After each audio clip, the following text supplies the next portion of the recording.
So the mission of the Children's Agenda is to advocate for effective policies and evidence-based solutions that improve the health, education, and success of our community's children, especially those who are most vulnerable because of poverty, racism, health inequities, and trauma.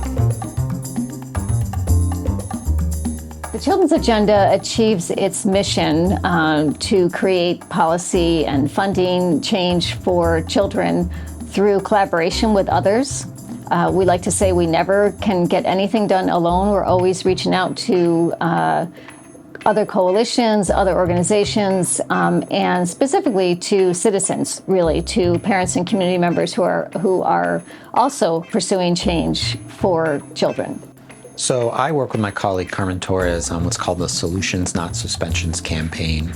And this is about exclusionary discipline in schools, which is an issue that touches a lot of kids in our community, particularly students of color, students with disabilities, LGBTQ students. And what happens is kids are pushed out of school, often for the same behavior that their peers who don't have a disability or are not a student of color are not pushed out of.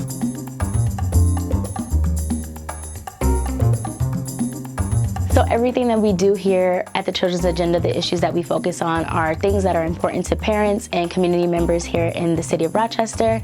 So specifically through our Interfaith Collaborative, which is a group of faith leaders from across the community that do advocacy on children's issues, and also through our VIP group.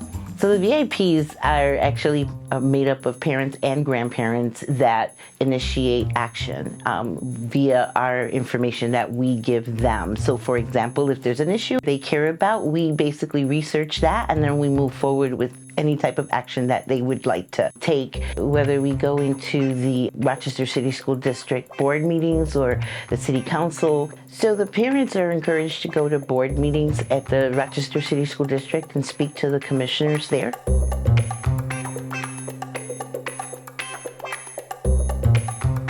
The way our organization promotes and maintains organizational excellence is through our practices. Onboarding is one of those practices.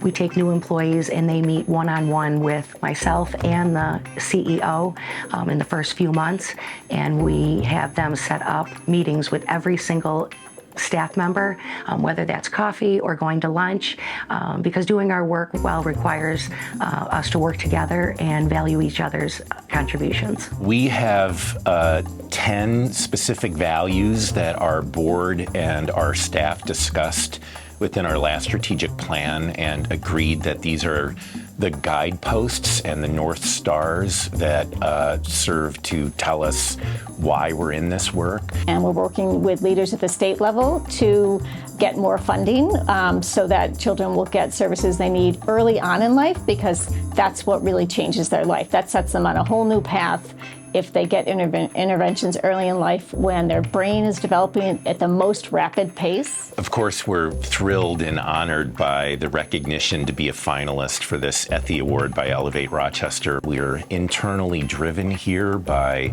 the cries that we hear of children in poverty, children facing racism, children who face health inequities and trauma every day.